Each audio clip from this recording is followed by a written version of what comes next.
Memang kalau membaca situasi ini kan tempat yang sudah kejepit di pojok. Dan ini semua embargo sampai detik ini. Satu-satunya jalan ini anu loh ya, yang kemarin dikatakan tembok besar sampai ke sini ya. Ini tembok semua sampai ke sini. Nah, salah satu pintunya adalah di Rafah ini. Pintu Rafah ini juga ditutup. Satpamnya Israel di sini. Satpamnya Israel. Kenapa? Karena ini adalah jadi wilayah ini wilayah Mesir sebenarnya. Yang sebelah sini wilayah Mesir. Tapi wilayah ini, kotak yang ini agak hitam ini, itu wilayah yang dulunya, saya bilang ya, dulu ada pertempuran 5 hari Arab Israel. Pertempuran itu menyebabkan Israel itu bisa masuk sampai wilayah sini, sampai wilayah Mesir. Amerika datang untuk menengahi, pura-puranya begitu. Dan menengahi keputusan menengahi itu apa? Israel mundur. Tapi mundurnya apa? Wilayah Rafah sampai 14 kilo ke sini. Jangan ya. Pintu Rafah ini sampai 14 kilo ke sini. Jadi kotak begini ya.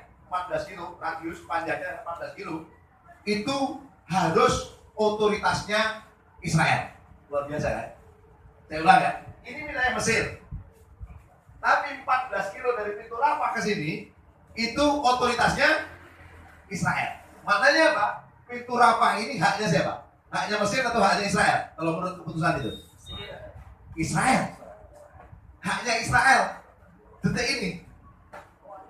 Jadi otomatis bantuan keamanan tadi, kenapa bantuan itu nggak bisa masuk? Gara-gara ini apa? Pintu itu otoritasnya Israel. Seperti nggak jalan gitu, betul nggak? Tapi sepertinya Allah telah menciptakan orang-orang kuat di wilayah itu. Wilayah itu wilayah konflik sejak perang salib, Anda bisa bayangkan. Dari karakter orang-orang Palestina itu, boleh saya katakan karakter pemberani, anak-anaknya itu udah karakter apa namanya?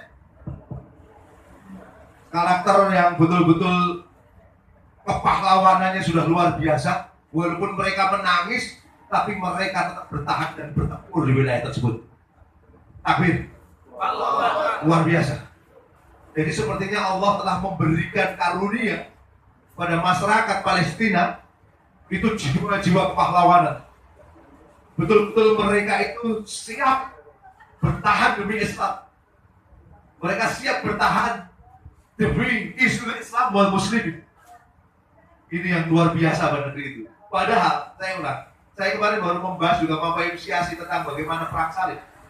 Jadi perang salib itu ternyata Ustaz, ini ada gambar jelasnya ya. Ini kan Laut Mediterania. Laut Mediterania ke arah sana, itu nanti akan ketemu Konstantinopel. Nah, Konstantinopel pada waktu perang salib, itu belum dalam kekuasaan Islam. Kekuasaan Islam itu sampai titik namanya Bursa wilayahnya. Bursa itu wilayah yang agak dia menjadi wilayah yang ke arah Asia tapi sudah ke arah Eropa. Nah, wilayah Bursa itu perang salib itu dilakukan 4 kali periode. Sejak tahun 1096 sampai 1200-an, 150 tahun. Itu wilayah pertempurannya di mana? Ini wilayah pertempurannya. Nggak sampai ke Maroko, nggak sampai ke Saudi, nggak sampai ke Iran, Persia, nggak sampai. Hanya di wilayah itu. Dan wilayah itu menurut saya wilayah yang memang betul-betul sudah disiapkan Allah sepertinya. Orang-orang yang memang betul-betul jiwanya jiwa kepahlawanan sampai detik ini. Masya Allah. Ini yang saya pikir kekuatan yang luar biasa ada pada sahabat-sahabat kita, saudara-saudara kita yang ada di Palestina. Semoga Allah memberikan kekuatan seperti itu dan terus Allah berikan kekuatan pada mereka untuk bertahan di tempat ini. Nah, itu poin pribadinya.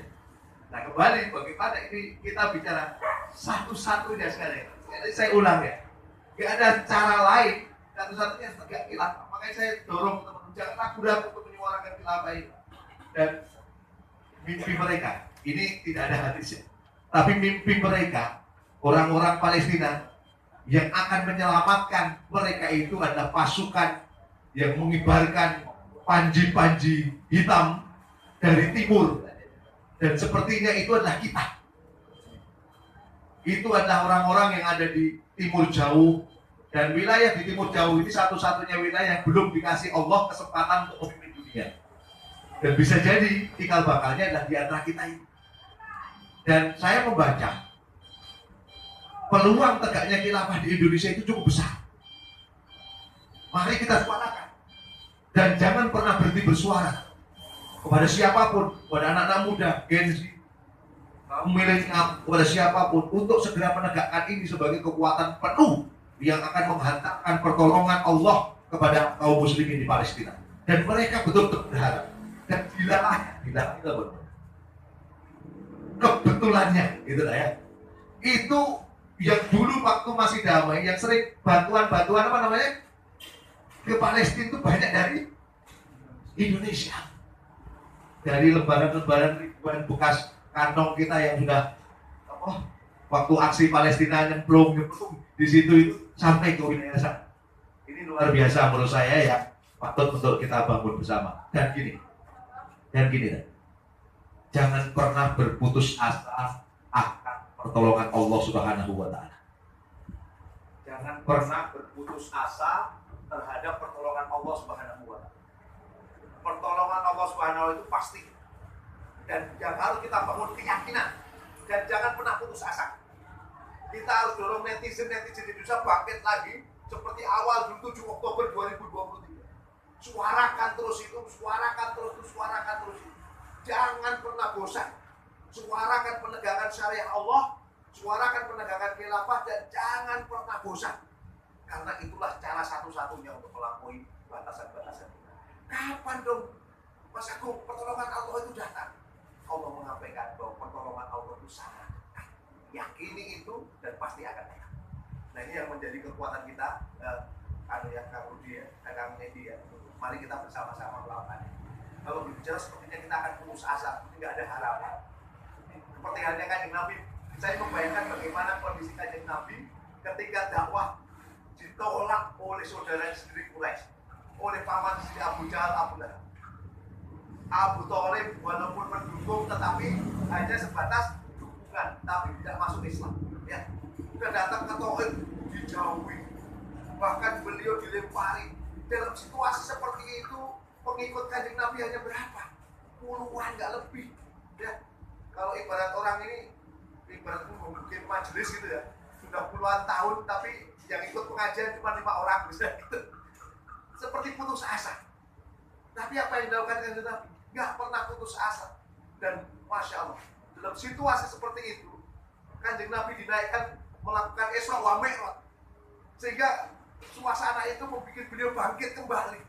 Nah, harapan saya, janji Allah yang jelas di depan mata kita itu menyebabkan kita nggak putus asa. Ayo kita berjuang.